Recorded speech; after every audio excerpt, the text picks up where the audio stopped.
If JJ Picollo is really valuing on-base guys this offseason, who's one guy they should target? We'll talk about it in this edition of Locked On Royals.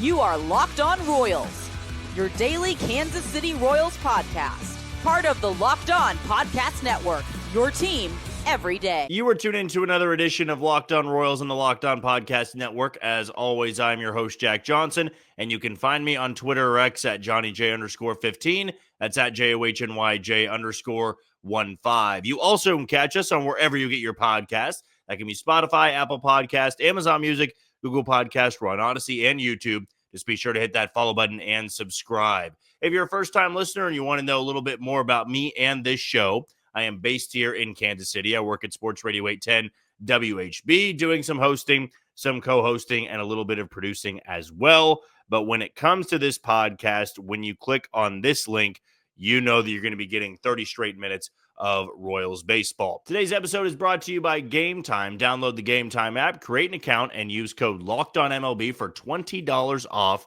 on your first purchase. Well, to kick off this week, we actually are going to be talking about two potential candidates that could be added to the Royals this offseason, more so of just, trying to speak it into existence. There's no rumors here yet. There's no legitimacy behind the Royals pursuing any of these guys. It's more so, again, just trying to make things happen by speaking it into existence.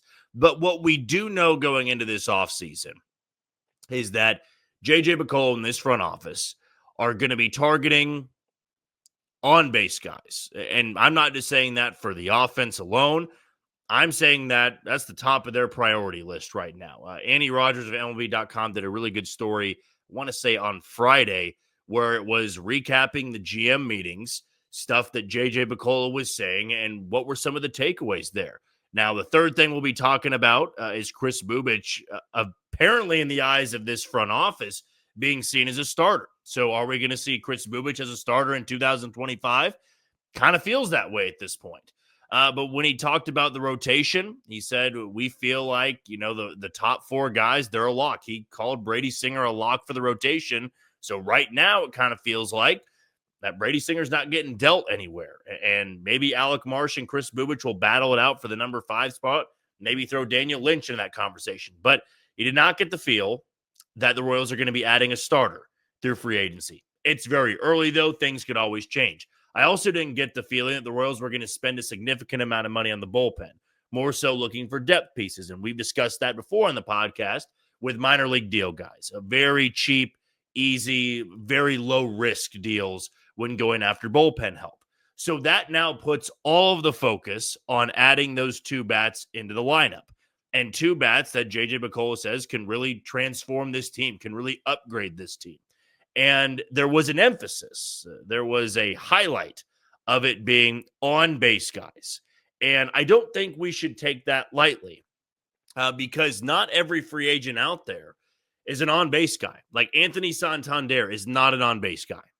He is somebody that gets on base, with a sub 330 OBP. He's not getting on base at 380, 390, nothing like that. Jurickson Profar is an on-base guy. I think it was also because his hit tool was tremendous in 2024.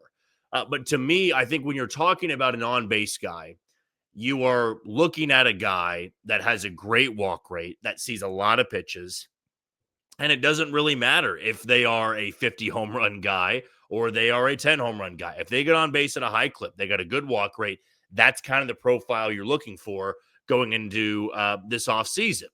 And I think I dwindled it down to a few guys in free agency that I think fit that mold. One of them we're going to talk about in the second segment tonight when it comes to Joc Pederson. Now, I know I got some pushback on that earlier today on Twitter when talking about Joc Pederson. But again, I think he fits that profile of what the Royals would be looking for. But one guy that I think really fits the mold, I think is affordable, and this comes a few days after MLB Trade Rumors on Twitter had put out a story that the Giants are looking to cut back on payroll a little bit. And I looked at their roster. I've done it a few times with numerous teams out there. of teams that appear to be cutting payroll, maybe trying to cut some dead weight or cut guys that have been with the team now for a few years and add new talent, fresh talent, new blood as they'd call it. And the Giants are one of those teams I've gone back and really taken a hard, long look at multiple times. And a name that I just can't stay away from is Lamonte Wade Jr. Now, Lamonte Wade Jr. is a very unique player. He was somebody that caught on late in his career. He was a late bloomer, some could call him.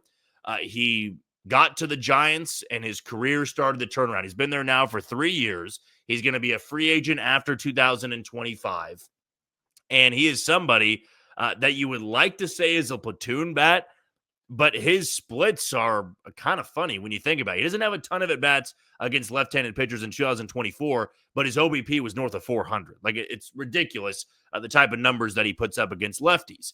And against righties, we even saw at Kauffman Stadium in September, Lamonte Wade Jr. have a 2-home-run game. He homered twice off Brady Singer in the first 3 innings of the game. The power's there. He only had 8 home runs in 2024, but there's 20 home run power in there. But he's an on-base guy. And he's been an on-base guy now for back-to-back years. And that's something where I think the Royals could take a long look at and say, hey, what are you willing to give up? Or what are you willing to go after in our organization? Are you looking for, minor league depth? Are you looking for big league pitching? And then you can get to the next part of, okay, what's it going to cost for Lamonte Wade Jr.? And Lamonte Wade Jr. being 30 years old, he'll be 31 by spring training. So he's no spring chicken. It's not like he's got tons of years of control. In fact, I brought up the fact that he is going to be a free agent after 2025. But the numbers that you can look at over the last 2 years, I mean, you put that into Kansas City's lineup, I think it transforms either the top half or the middle of the order. I mean, you go to 2023, he appeared in 135 games. He had a 14.6% walk rate and struck out less than 20% of the time. Had an OBP of 373, a WRC plus of 120. He's not great defensively. He can play first base in the corner outfield spots, but still, there's some flexibility there. In 2024, he only played in 117 games, so 18 less than 2023, 9 less home runs, 19 less RBIs, 19 less runs, 11 less RBIs, but walk rate goes up 15.5%. And with the minimum of 400 at-bats, that was actually third best in all of Major League Baseball behind Aaron Judge, and I actually think it was Juan Soto now that I think about it. So you have two guys that are known for seeing a lot of pitches and drawing a lot of walks. So Lamonte Wade Jr. had a 15.5% walk rate in 2024, OBP of 380. You could put that at the leadoff spot, and he has led off before, not many times. He spent a lot of time in the 2-hole when playing for San Francisco.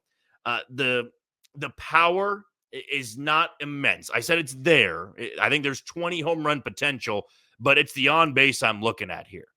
Some of the advanced metrics there, the chase rate, the hard hit rate, the barrel percentage, a lot of that profiles for him being another good hitter in 2025. You look at the Steamer projections, 115 games, a 13.7% walk rate. That would by far and away lead this club in 2025, and I don't even need to second guess it. An OBP at 357, a WRC plus of 117, so that's 17 points above the league average. Yeah, the defense isn't going to be great, but you're looking at a 1.6 F-WAR for 2025. For a 31-year-old that's going to be a free agent after the year, I think that's affordable for Kansas City. And if the Giants are going to be cutting payroll a little bit, this might be your time to capitalize on it. I mean, he's not one of those names out there that's getting a ton of tractions. And for all we know, he might not be available. Maybe Buster Posey is looking at this Giants roster and saying, we need him around. We feel like he's the on-base guy that we need, whether you can hit him in the 2-hole or you can hit him 5th, 6th, or 7th in that lineup. There is value there. To me, though, if you are going to highlight on base, we value on base guys, there might not be a better option out there than Lamonte Wade Jr. And I don't think I'm exaggerating there. Like I said, the walk rate, that's third best with a minimum of 400 plate appearances in 2024. You're not getting Aaron Judge. You're not getting Juan Soto. I would love to see the Royals go out there and add somebody like this that they have just constantly stayed away from for a number of years. They value guys putting the ball in play. And this is why I also think he's not far off from what the Royals like with their strikeout percentage. They like their guys to put the ball in play. They love it when they can see an increased walk rate, but also a very low K rate. Last year, he did strike out 22.4% of the time. That's, I think, around league average, or might be slightly above that, but that's not terrible, right? You go to 2023, sub 20, you would take that in a heartbeat. So it's not like he's some of those high walk rate guys that strike out over 30% of the time. You have somebody that can fit your profile a little bit of putting the ball in play, but also getting on base at a very high clip. I would love to know if the Giants are willing to listen to offers there. I don't consider him to be a star piece in San Francisco, but somebody that I think could be really, really valuable to the Royals lineup in 2025.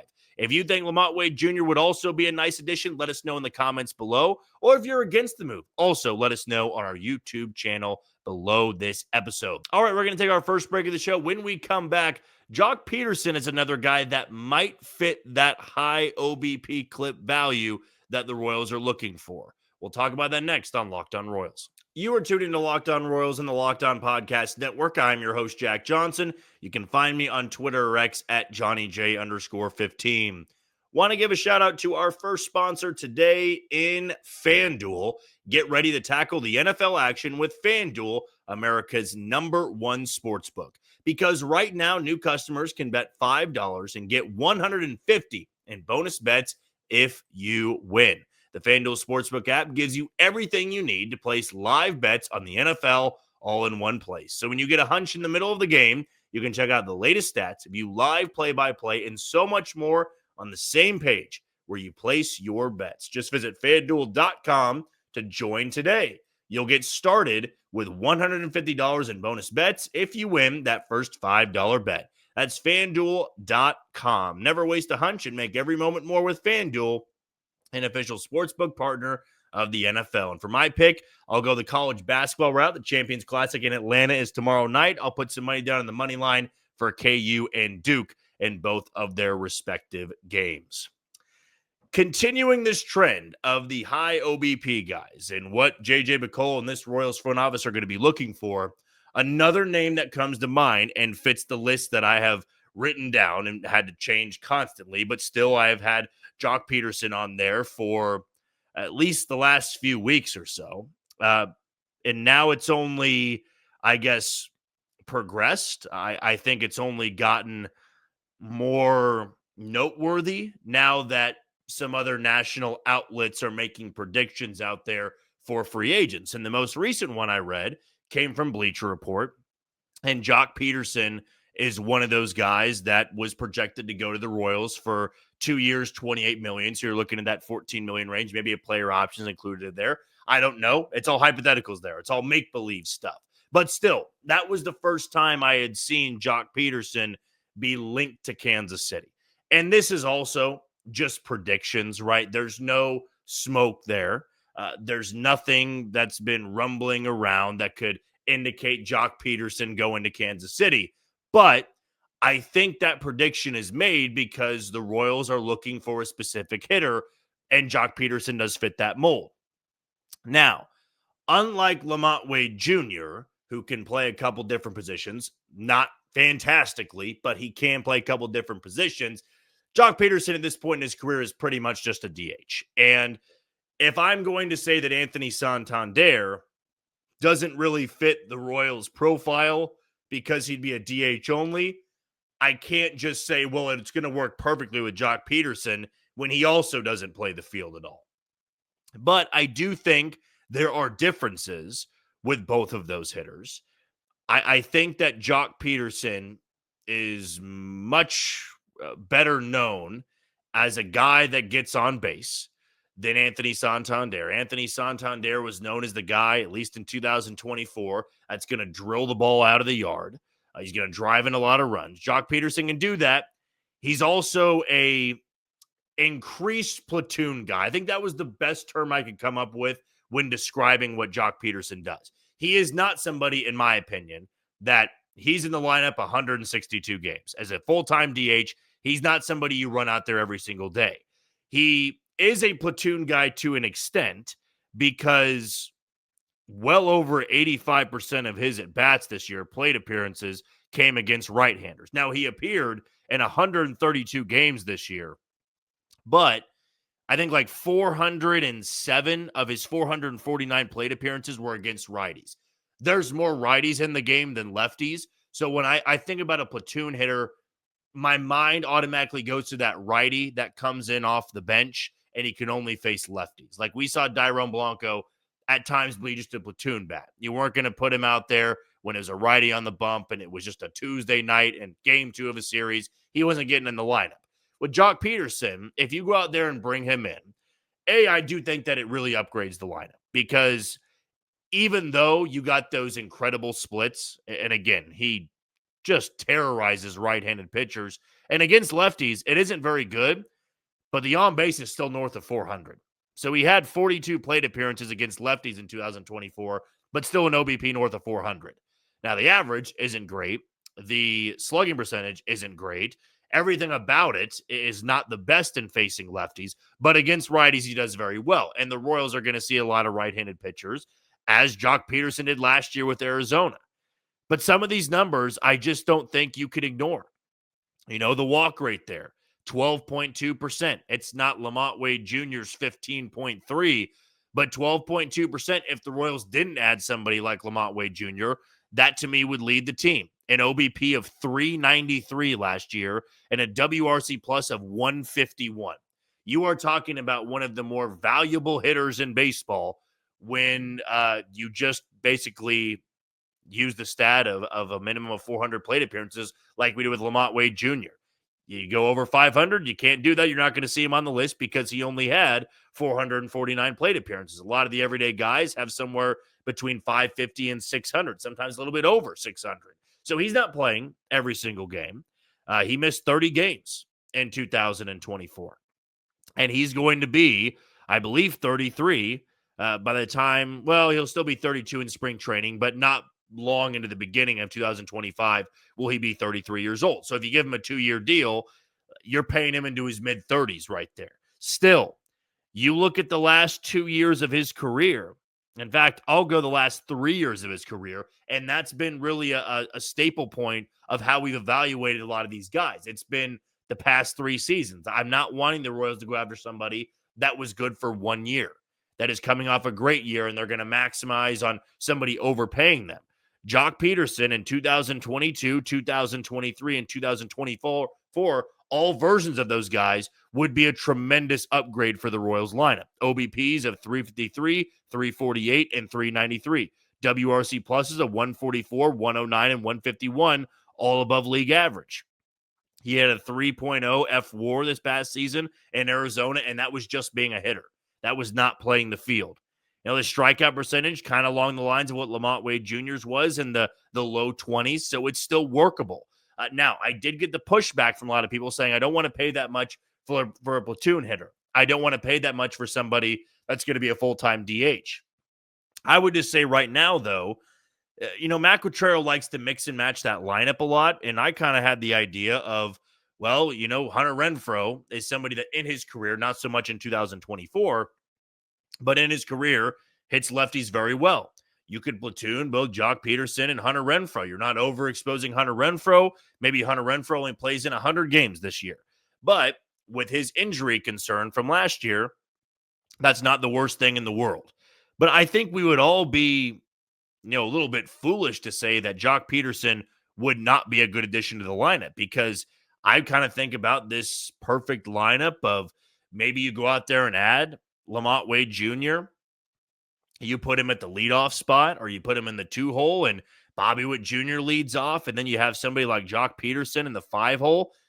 I think that really upgrades this lineup, because you have 2 guys right there that can see a lot of pitches, that get on base better than really anybody in the Royals lineup, and there's still some pop in those bats. Joc Pederson has a lot of pop in that bat, and I still think has a lot of pop left if you were to pay him for only 2 years. But if Bleacher Report is going to say, hey, that makes sense for Kansas City, He's a DH. He's a guy that has played the outfield in the past. Maybe the Royals could convince him to play the outfield again. And, even though he would be a below average defender, you could have some value there with him not being a full-time DH. But as for just a hitter, an offensive player, there were few guys in less than 500 plate appearances that had that type of output, that had those type of numbers. A near 400 OBP, you just don't see that in Kansas City. I know it's not 700 at bats or it's not, 600 plate appearances, anything like that. Still, Joc Pederson, if the Royals were to make a play, I think he does upgrade this lineup a lot, even if he is spending most of his time at DH and really only facing righties.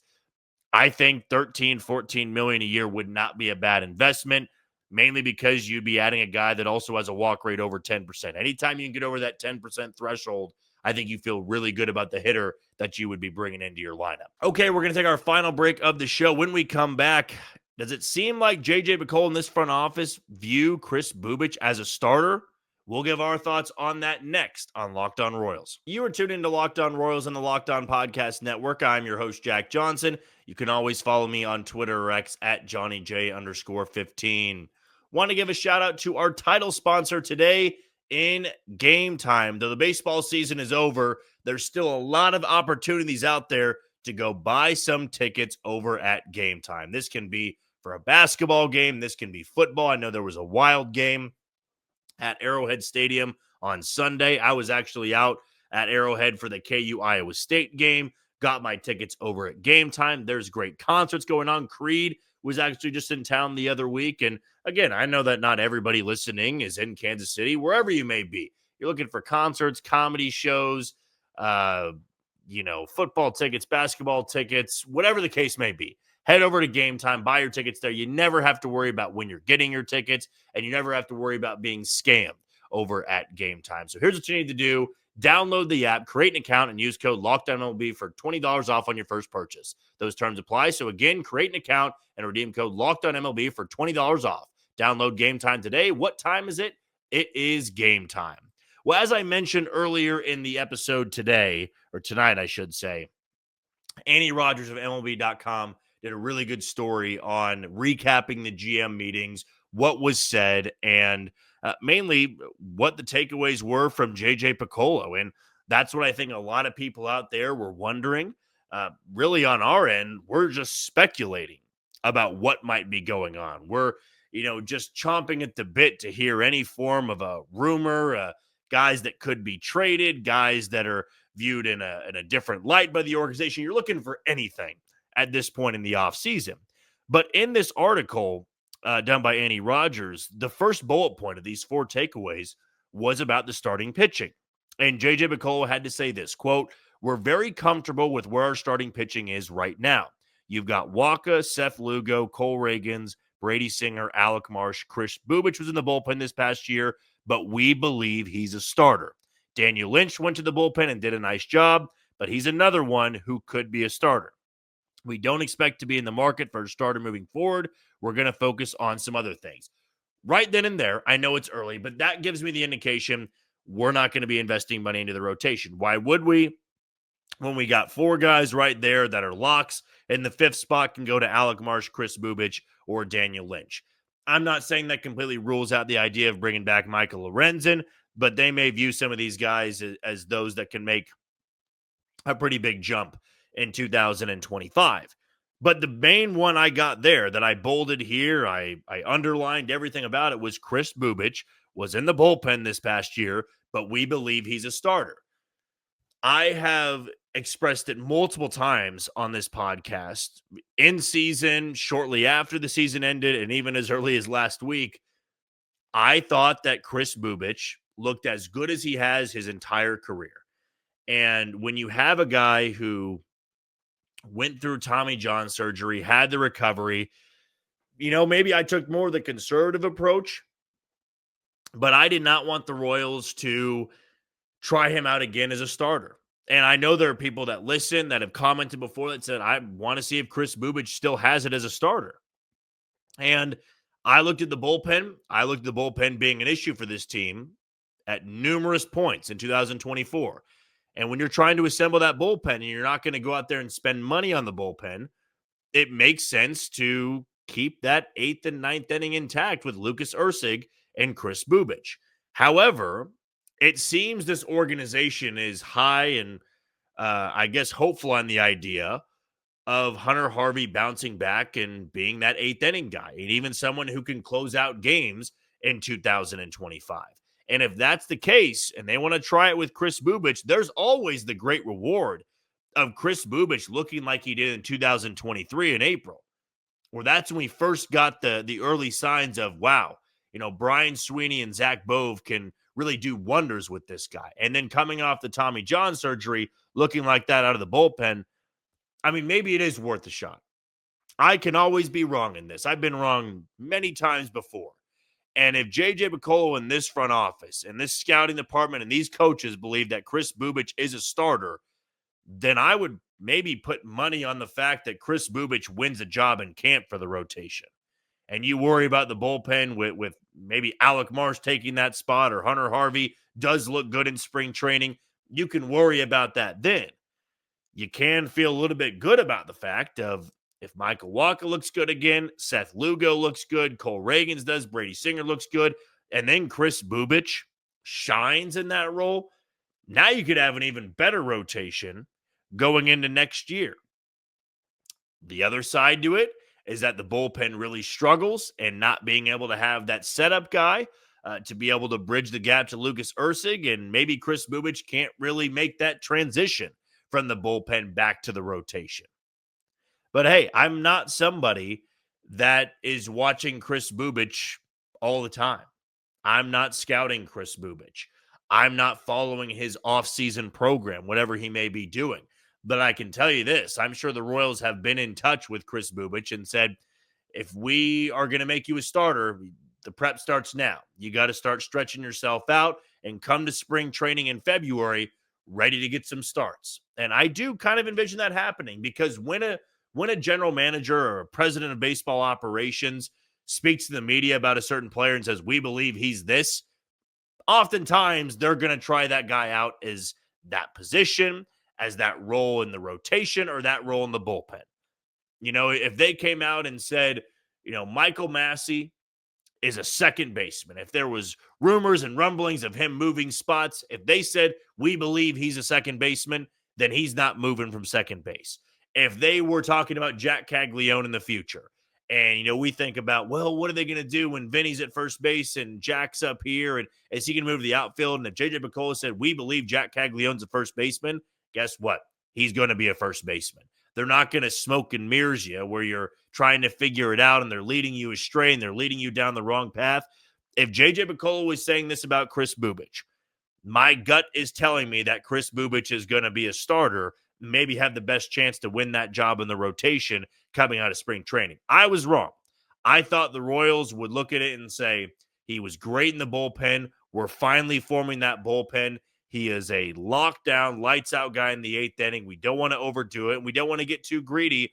Let's try to solidify that bullpen, and we can have Alec Marsh or Daniel Lynch, or bring back Michael Lorenzen to win that 5th spot, and our rotation can stay intact. But they may be viewing it a different way, and they know Kris Bubic a hell of a lot better than I know Kris Bubic when evaluating him as a pitcher. All right, that's going to do it for another edition of Locked On Royals and the Locked On Podcast Network. I've been your host, Jack Johnson. Thank you for making Locked On Royals your first listen today. For your second listen, find Locked On MLB, as baseball guru Sully brings a daily blend of humor and baseball, keeping you updated on every rumor and story throughout the offseason. Find Locked On MLB on YouTube or wherever you listen to your podcast. Tomorrow, we're going to talk a little bit more about that 5th spot in the rotation and some of those other takeaways from the article. But until then, you take it easy, Kansas City.